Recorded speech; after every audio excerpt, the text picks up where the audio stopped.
Hello friend, how are you going? I hope that you are going good. But do you know what we are going to read this chapter? But in this video, what we are going to read in this video? So guessing, please guess. So now we are talking about crop production and management. Crop production and management. दोस्तों हम बात करने वाले हैं कि crop production and management कैसे किया जाता है, मतलब कि फसल को कैसे हम ग्रो कर सकते हैं, कैसे उनकी मैनेज कर सकते हैं। आपने बहुत बार देखा होगा कि जो फार्मर्स होते हैं कैसे जो क्रॉप्स होते हैं उनको ग्रो करते हैं, उनकी कैसे मैनेजमेंट करते हैं। तो आज हम देखने वाले हैं, बहुत ही इंपॉर्टेंट टॉपिक होने वाला है, क्योंकि ये जो टॉपिक है ये साइंस से रिलेटेड है। मतलब अगर आप पढ़ चुके होंगे, बहुत लोग तो पढ़ चुके होंगे जो स्टूडेंट है, लेकिन अगर नहीं पढ़े हैं तो भी मैं आपको बताने वाला हूँ। क्लास 8th का ये टॉपिक है, लेकिन बहुत ही इंपॉर्टेंट होने वाला है। तो चलिए स्टार्ट करते हैं। So now we have first step, that is soil preparation. How to do soil preparation? हम soil preparation कैसे कर सकते हैं, सोयल को प्रिपेयर कैसे कर सकते हैं। आपने देखा होगा कि जो ज़मीन होती है बहुत सारी बंजर ज़मीन होती है, जो कि एक हार्ड लेयर हो जाती है एकदम, ना उसमें पानी जा सकता है ना कुछ। कोई भी अगर हम पेड़ लगाना चाहें तो ऐसा लगता है नहीं, हमें या फिर खुरपी की ज़रूरत पड़ेगी या फिर होए जो कुदाल होती है उसकी ज़रूरत पड़ेगी एक क्रॉप्स को लगाने के लिए। तो क्या करते हैं कि जो फार्मर्स होते हैं, सबसे पहले अगर किसी चीज़ को मतलब कोई भी क्रॉप्स लगाना है उनको, तो सबसे पहले जो लैंड होती है उसको या फिर ट्रैक्टर के द्वारा या फिर कोई भी और मशीन होती है, ज़्यादातर ट्रैक्टर चलता है। और पहले तो ज़माने में पहले बुलक चलते थे, बुलक कार्ट जो होती है उससे चलते थे, तो उससे किया जाता था। लेकिन अब मॉडर्न ज़माने में तो ज़्यादातर ट्रैक्टर ही चलता है। तो ट्रैक्टर से जो मिट्टी होती है उसको लूज़ नहीं किया जाता, मतलब लूज़ किया जाता है, हार्ड होती है ना, उसको लूज़ किया जाता है, जिससे कि ये इसलिए किया जाता है जिससे कि जो ऑक्सीजन होती है, जो भी एयर होती है वो अंदर तक जा सके। और जो मतलब कि बैक्टीरियाज होते हैं जो हमारे लिए यूज़फुल होते हैं, बैक्टीरिया आप जानते हैं ना, बैक्टीरिया जो जिसको हम देख नहीं सकते अपने हाथ। देखिए बहुत सारे बैक्टीरिया जो होते हैं वो यूज़फुल भी होते हैं और बहुत सारे हार्मफुल होते हैं, ठीक है। बहुत हमारे लिए उपयोगी होते हैं, बहुत सारे उपयोगी नहीं होते हैं, ठीक है। वो हमारे लिए हार्मफुल होते हैं, उपयोगी नहीं होते, ठीक है। तो क्या होता है, नुकसानदायक होते हैं ना वो। तो क्या होता है कि ये जो बैक्टीरिया है ये भी अंदर रह पाएंगे। इससे यह फ़ायदा रहता है कि अगर हम मिट्टी को लूजनिंग कर देंगे तो वो भी वहाँ पर रह पाएंगे। और जो इम्पोर्टेंट होते हैं तो वो अगर हम कोई भी मतलब कि चीज़ रहेगा तो उसको मतलब मान लीजिए जो गोबर होता है, मान लिया आप डंक जो जिसे कहते हैं काउ डंक या बफैलो डंक होता है, तो उसको आप देखते हैं पहले गड्ढे में डाल दिया जाता है, उसके बाद वो धीरे धीरे कन्वर्ट हो जाता है मैन्यूर में। तो वो कैसे होता है, क्योंकि जो बैक्टीरिया होते हैं वो कन्वर्ट कर देते हैं। ऐसे नहीं होता है, क्योंकि अगर बैक्टीरिया ना हो तो ये कन्वर्ट ना हो, ऐसे ही पड़ा रहे बेकार हो जाएगा। लेकिन जो बैक्टीरिया होते हैं वो उसको कंपोज कर देते हैं, वो कंपोस्टिंग कर देते हैं, मतलब डिकम्पोज कर देते हैं, ठीक है। तो वो जब कंपोज कर देते हैं तो वो हो जाता है, कन्वर्ट हो जाता है मैन्यूर में, जिसे आप घुरही कहते हैं, लेकिन पहले उसको गोबर कहते हैं, उसके बाद घुरही हो जाता है, तो उसको मैन्यूर कहा जाता है, ठीक है। तो इसके लिए डाल दिया जाता है कि जो मतलब कि मिट्टी को लूज़ कर दिया जाता है। तो जैसे कि आप मिट्टी जैसे जो मैन्यूर है उसको अगर डालेंगे तो अच्छे से मिक्स हो पाए, और जब मिक्स होगा अच्छे से तभी कोई क्रॉप्स लगाएंगे तो अच्छे से ग्रो होगा, ठीक है। तो ये होती है सॉइल प्रिपरेशन। उसके बाद सॉइल को लेवलिंग किया जाता है लेवलर के द्वारा, ठीक है। लेवलर पीछे बांध कर सॉइल को बराबर कर दिया जाता है कि सभी जगह अगर हम पानी की सिंचाई करें तो सभी जगह बराबर हिस्सों में बराबर जगह से पहुंच जाए, कहीं पे ऊंचा न रहे कहीं पे नीचा न रहे, बराबर मतलब बराबर सब जगह पानी अच्छे से पहुंच जाए। तो लेवलिंग का यूज़ किया जाता है। और उसके बाद बताया कि मैन्यूर उसमें डाला जाता है जो जिसको घुरही कहते हैं, ठीक है। और बहुत लोग तो फर्टाइलाइजर डालते हैं, जैसे कि जो ज़मीन होती है जहाँ पर क्रॉप्स लगाएंगे उसकी फर्टिलिटी बढ़े जल्दी। फर्टिलिटी मतलब कि वो जल्दी मतलब कि उपयोगी हो जाए क्रॉप्स को बढ़ाने के लिए, ठीक है।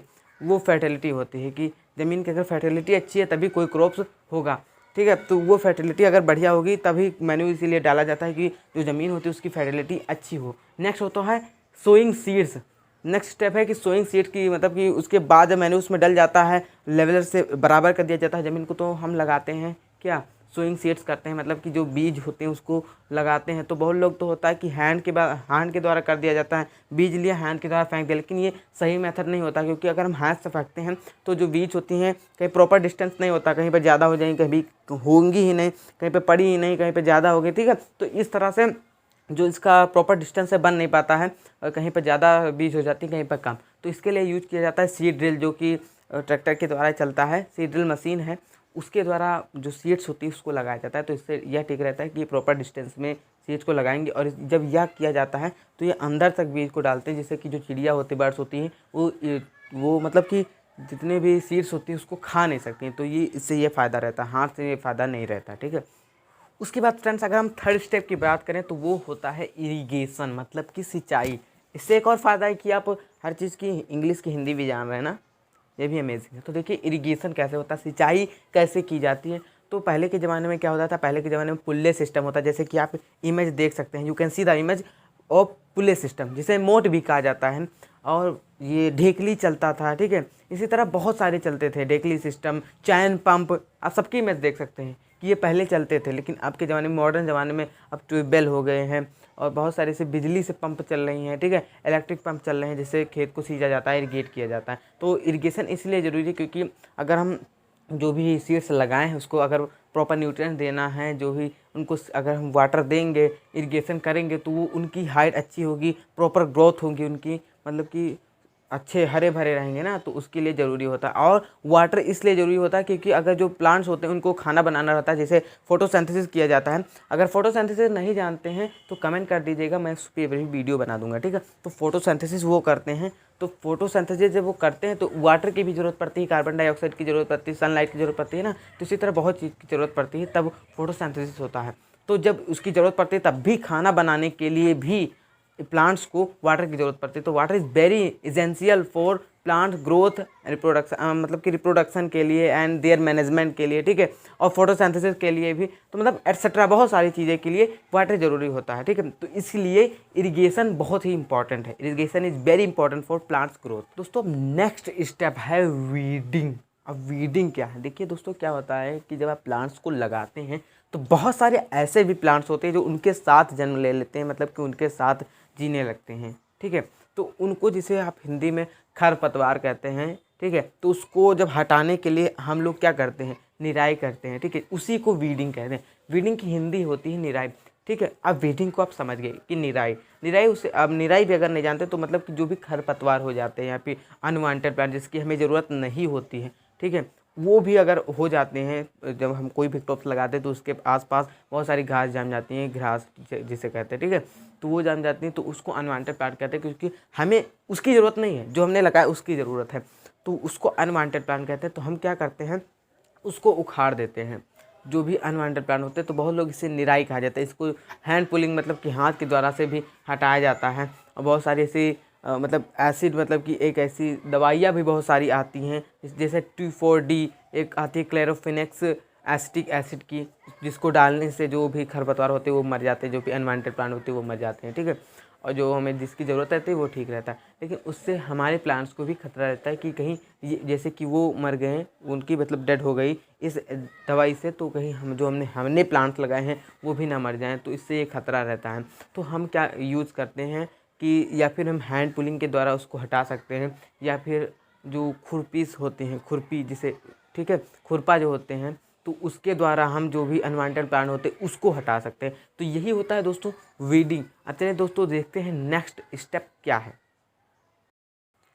अब नेक्स्ट स्टेप है दोस्तों क्रॉप प्रोटेक्शन, कि हम जो क्रॉप होते हैं उनकी प्रोटेक्शन कैसे कर सकते हैं। तो दोस्तों क्या होता है कि जब आप कोई भी फसल लगाते हैं तो आपने देखा होगा कि बहुत सारे रोडेंट्स हो जाते हैं, मतलब कि रैट जिसे कहते हैं, चूहे बहुत सारे हो जाते हैं, जो कि हमारे जो प्लांट्स होते हैं उनकी जड़ों को कमज़ोर कर देते हैं, उनको खा लेते हैं, जिससे हमारे जो प्लांट्स होते हैं वो सूख जाते हैं, ठीक है। तो उनको कैसे प्रिवेंट कर सकते हैं, उनको कैसे रोक सकते हैं। और बहुत सारे जैसे टेराइट्स होते हैं, दीमक जिसे कहते हैं, ठीक है, बहुत सारी फंगाई होती हैं, बैक्टीरिया होती हैं छोटी छोटी, जो कि हमारे प्लांट्स को नुकसानदायक करती है। तो इस तरह की बहुत सारी ऐसी दवाइयाँ बनाई गई हैं, जिससे आप देख सकते हैं इंसेक्टिसाइड, DDT और BHC, ऐसी बहुत सारी दवाइयाँ बनाई गई हैं इंसेक्टिसाइड के लिए, और फंगीसाइड जो कि फंगी लग जाती है उसके लिए, ऐसी बहुत सारी दवाई बनी है। लेकिन यह क्या होता है कि ये मानता हूँ कि जो भी रोडेंट्स होते हैं उनको मारती हैं या फिर उनको दूर भगाती हैं, लेकिन इनसे एक हमारा फ़ायदा भी है, तो एक लाभ जो है, तो उससे एक अलाभ है, मतलब कि हानि भी है, ठीक है। क्या हानि है कि उसकी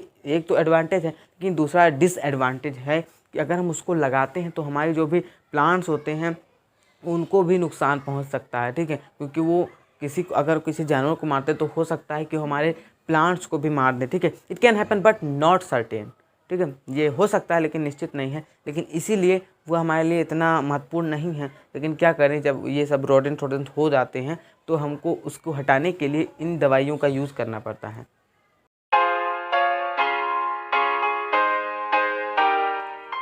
अब दोस्तों हम बात करने वाले हार्वेस्ट की, मतलब कि मान लीजिए क्रॉप्स अब ग्रो हो गए, ठीक है, हमने इतनी मैनेजमेंट की, उसकी इतनी प्रोटेक्शन की, तो अब क्रॉप्स तो ग्रो हो जानी चाहिए। तो मान लीजिए अब क्रॉप्स ग्रो हो चुके हैं, तो हम क्या करते हैं, हम जो क्रॉप्स होते हैं उनको काटते हैं, जिसे हार्वेस्ट कहते हैं। हार्वेस्टिंग आप पढ़ रहे होंगे ऊपर, इसका मतलब होता है कि जो हमारे जो क्रॉप्स हैं वो ग्रो हो चुके हैं, अब उनको हमें काटने की बारी आती है, तो उसको हम कहते हैं हार्वेस्टिंग। इसको हार्वेस्टर की मदद से भी किया जाता है, और बाई सिकल, यानी जो हंसिया होते हैं उसको सिकल कहा जाता है इंग्लिश में, तो उसके द्वारा भी किया जाता है। तो इसको किया जाता है इन सब के द्वारा, उसको हार्वेस्टर कहते हैं। उसके बाद जब वो हो जाते हैं तो जो ग्रेन्स होती है, उसके अंदर ग्रेन्स होती है ना, तो उसको हमें निकालना पड़ता है। वो कैसे निकाल सकते हैं, तो हम थ्रेसिंग का यूज करते हैं। थ्रेसिंग का क्या मतलब होता है कि देखिए बहुत जगह तो बहुत मशीनें आ जाती हैं, तो मशीन के द्वारा भी निकाल दिया जाता है, ठीक है। थ्रेसर जिसे कहते हैं, थ्रेसर, थ्रेसिंग करने को थ्रेसर। तो थ्रेसर का अब मतलब समझ आए होंगे ना, तो मतलब कि थ्रेसर वही है जो थ्रेसिंग करता है, मतलब कि जो भी ग्रेन्स है उनको अलग करता है, जो भी चैफ है मतलब उनको अलग करता है, तो ये होता है थ्रेसिंग। और थ्रेसिंग तो ऐसे भी किया जा सकता है कि बहुत लोग तो लेते हैं जो भी उनको, मतलब मान लीजिए पैडी उगाया, मतलब धान उगाया या फिर गेहूँ उगाया, तो उसको गेहूँ को तो जो ऐसे पीट कर नहीं कर सकते, बीट करके नहीं कर सकते, तो उसको तो मशीन के द्वारा ही किया जा सकता है, जिसे थ्रेसर कहते हैं। लेकिन जो धान वान होते हैं, पैडी जिसे होती है, तो उसको बीट करके, मैंने पीट कर उसके जो भी ग्रेन्स होते हैं वो अलग कर लिया जाता है। उसके बाद दोस्तों क्या होता है कि जब हम जो क्रॉप्स होते हैं वो उनकी जो भी चाफ होते हैं, मतलब कि जो भी खरपतवार होते हैं, जो बाकी चीज़ें होती हैं जो हमारे लिए अनवांटेड है, उसको हटा देते हैं, और जो ग्रेन्स होते हैं अलग कर लेते हैं। लेकिन तब भी दोस्तों क्या होता है कि कुछ बहुत उसमें जो चाफ होते हैं बच जाते हैं, ठीक है। बहुत सारी मतलब कि उसमें कहाँ बताया, मतलब कि उनकी जो बीड्स होती हैं, उनके जो छोकले होते हैं वो बच जाते हैं उसके साथ, ग्रेन्स के साथ में। तो हम क्या करते हैं दोस्तों, आपने देखा होगा कि विनोइंग किया जाता है, मतलब कि एयर के द्वारा ऐसे ले लिया जाता है, मतलब जो भी ग्रेन्स होते हैं उसको एयर के द्वारा, जो भी लाइटेड चीज़ें होती हैं जो कि हमारे लिए ज़रूरत नहीं है, जो चाफ होते हैं मतलब कि खरपतवार होते हैं, वो अलग चले जाते हैं, और जो ग्रेन्स होते हैं वो मतलब कि लाइटेड तो होते नहीं, वो वजनदार होते हैं, तो नीचे गिर जाते हैं। तो ये होती है विनोइंग, ठीक है। अब विनोइंग जब हो जाता है तो अब मान लीजिए हमारे पास क्रॉप्स आ गए, तो हम क्रॉप्स को ऐसे नहीं रखते हैं, क्रॉप्स को मतलब हो गई तो उसको रख दिए एक जगह, लेकिन ऐसा नहीं किया जाता है। ऐसा किस लिए नहीं किया जाता है, इसको उठा के क्या किया जाता है कि सनराइज होता है, मतलब कि सनराइज होता है, ठीक है, तो जब सूरज खुलता है उसमें रख दिया जाता है कि ये सूख जाए। क्यों सूख जाए, क्योंकि दोस्तों क्या होता है कि अगर हम ऐसे रख देंगे तो उसमें नमी रहती है, और जब नमी रहती है तो जो बैक्टीरियाज होते हैं, फंगाई होते हैं, वो उसमें लग सकते हैं, और हमारी जो क्रॉप्स होती हैं उनको डैमेज कर सकते हैं। तो हम यूज करते हैं कि उनको सनसाइन, जैसे सनराइज़ हो तो हम उसको धूप में रख दें, जिससे जो भी क्रॉप्स होते हैं वो सूख जाएँ और उसकी नमी खत्म हो जाए, जिससे कि जो बैक्टीरिया होती है, फंगी होती है, वो उसमें ना हो। तो ये यूज़फुल चीज़ें होती हैं, इसलिए मैंने आपको बताया। तो ये चीज़ होती है crop production and management. This is the end. अब आप जान चुके हैं, अब आप दूसरे को भी पढ़ा देंगे क्रॉप प्रोडक्शन एंड मैनेजमेंट के बारे में। तो मिलते हैं अगले वीडियो में, तब तक के लिए टेक केयर।